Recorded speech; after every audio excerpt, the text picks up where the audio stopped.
Hello everybody over there in Denmark. My name is Jorge Trujillo. We owe you something because of the connection problems that we had last day. So here you have, we're going to make a brief presentation of the winery, and then we will be tasting the wine and showing you how fantastic our wines are. So over here I have today my colleague David de la Fuente. Thank you very much, Jorge. Now our friends will speak a little bit about Rioja, our place, our location, our house. Rioja is located in the up north of Spain, actually 200 kilometers away from the French border. Rioja is a small region when comparing with the other provinces, with the other landers in our country. The population is 300,000 people, but the wine industry has a big impact, has a key role in the economy, in the society. Actually, there are 17,000 independent growers. When comparing this sort of philosophy about grape growing, we can find similarities with Champagne. In Champagne, we can identify big houses with their own vineyards, but they also get fruit from independent growers. So the same applies in terms of philosophy in Rioja. And now I would like to explain you a little bit about the origin of the name of the region, the name of the appellation, Rioja. Actually, we will see this bottle. In this bottle, you'll see the name of the appellation, Rioja, and in our region you can find seven different valleys. Muga is located in the most western North Valley, and the name of that valley is Valley of the River Oja. If you look at the name of the appellation, in first place you see Rio, R-I-O. Rio means river, and the ending is Oja, and is the name actually of our valley, of our location. Just this curiosity about the place we are and the link with the name of the appellation. And now, my colleague Jorge will explain you a little bit about the different sub-regions and the climate and the soils that we can find in our place. So as my colleague David was saying over here, we are based in the north central part of the country. For us, it's really important for our climate, for our geography. We have a chain of mountains in the north, and we also have a chain of mountains in the south. So from the northwest to the southeast, we have a valley of the Ebro River. Okay? The chain of mountains in the north is called Montes of Arenes, which has the biggest influence for us. And then in the south, we also have Sierra de la Banda, stopping the winds coming from the meseta. Okay? So depending on which year it is, we're going to have more influence from the northwest, which is meaning in a fresh vintage coming from the land, and more influence, some of the vintages more influence from the southeast, which is a meaning of warmer and drier vintage. Right? So we in Rioja have three different sub-regions, as you probably know. We have Rioja Oriental in the southeast of the region. We also have Rioja Alavesa in the Basque Country part of the appellation, and then the rest of the appellation, the rest of the land is Rioja Alta. We are based in Rioja Alta, we are based in Aro. More or less we have 550 meters from the sea level, but in Rioja we have many different altitudes going from 200 meters from the sea level to 700 meters from the sea level, talking about vineyards. Okay, so what grape varieties are perfect to get the ripeness on this area? Yeah, the main one, which is Tempranillo, but we also have some other actors in the blends that we produce. We have the Carnaza, we have the Graciano, we have the Manzuelo. And talking about white grape varieties, the main one is going to be Viura, but we also are working with some other like Malvasia and White Grenache, for example. So don't forget, all of them are autochthonal grape varieties that we have in our blends.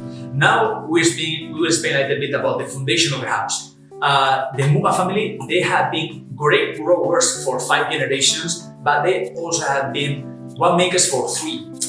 The winery was founded in 1932 by Isaac Muga and Aurora Caño. Isaac Muga, they have vineyards. Aurora Caño, they have winemaking knowledge in their family. When in the beginning, they faced difficult, challenging situations in the country. Actually, in 1936, we suffered the civil war in Spain, and a little bit later, we are also affected by the Second World War. But Isaac and Aurora, they were able to navigate successfully through all these challenging situations, and they successfully sold big wines in our region in Rioja, but also in our next door neighbor, Basque Country. It's in 1967 when they buy the current premises, the current location, and they move the winery from the city center to the historical railway station neighborhood. And 2 years later, unfortunately, Isaac Muga passed away in 1969, and the second generation get into the business full of beans, and Jorge will explain you. So the second generation was already in the business in the 60s, but it was when Isaac Muga passed away when, of course, they have to take part of the business as the main heads. Okay? So there were two main factors, two main things that they did here in the business. So the main one is to give a brand to the name, to give a brand to the wines. So they started to use Muga, the family name, as a brand in the wine.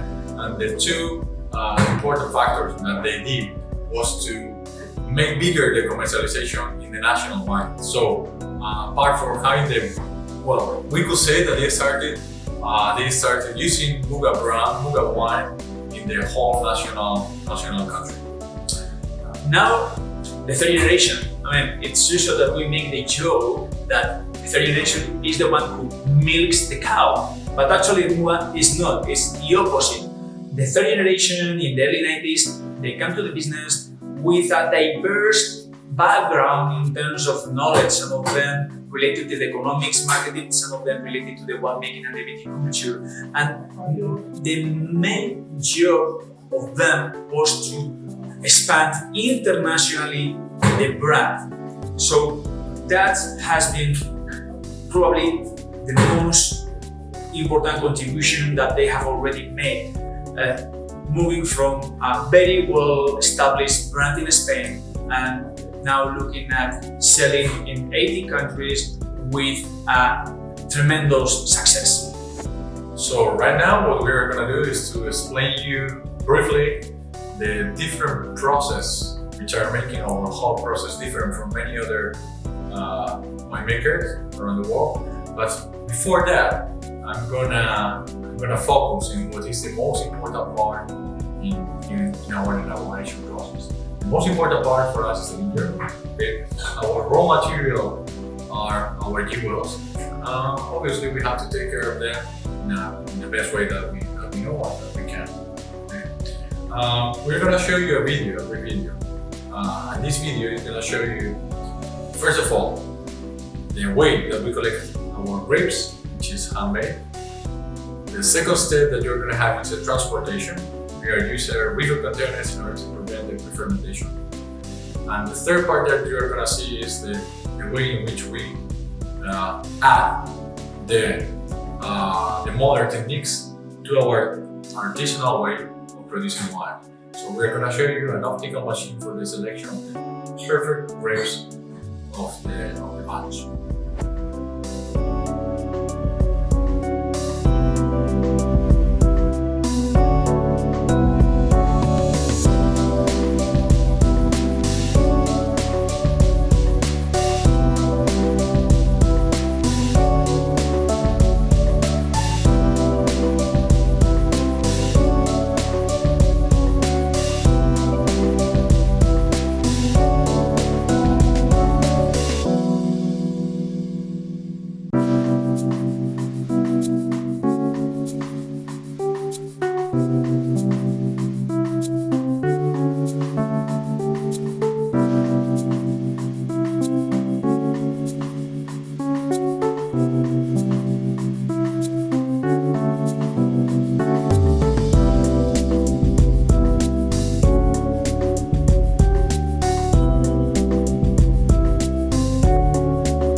will see another video, and this is about the cooperage. At Muga is a differential factor to produce the barriques and the vats in-house. There are not many wineries in Spain, even worldwide, that they have both facilities in-house. And this is because for us it's critical to have control over the process from scratch. So Mr. Muga and his team, they will go mainly to France and they select in different forests which is the most appropriate good for our style of wines. So now please enjoy the video.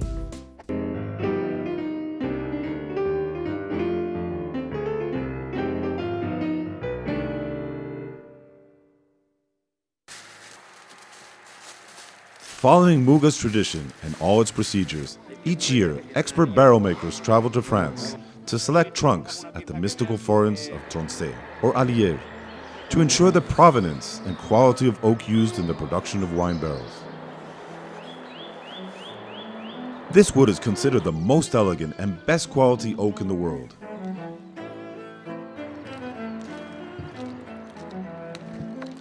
Experts are present at the logging and the marking of the logs before they're transported back to Spain. This identification ritual of barrel making is unique to Muga. Like everything done at Muga, this process is always environmentally friendly. Muga experts travel to the French sawmills to receive the oak trunks. They supervise the production of the planks just purchased, selecting only the finest quality wood.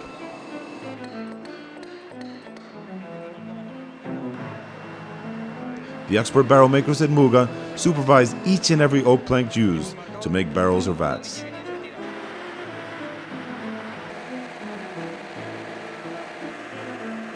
The freshly cut oak is transported from the forest to the winery. They are placed in outside dryers so that both the sun and the rain ultimately assist in obtaining perfectly treated wood. This contributes to the inherent wine refining properties that the wood adds to the wine. Depending on the type of oak, this procedure can last from 2 to 3 years.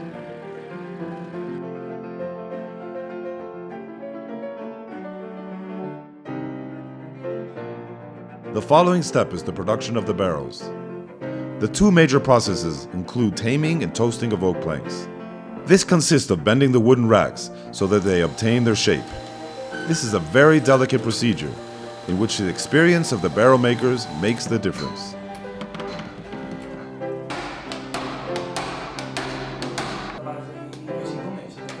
Toasting consists of applying heat inside the barrel, which is covered by a steel plate, thus concentrating the heat. Some components of the wood have considerable influence on the quality of the wine.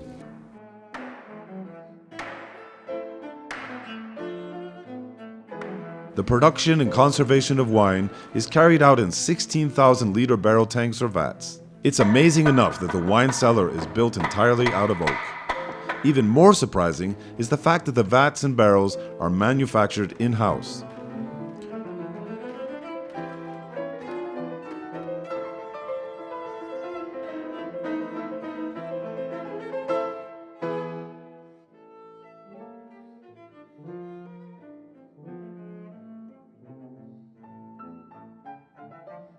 Muga wineries have 6 master vat and barrel makers that produce their own wine barrels, thus keeping the tradition alive.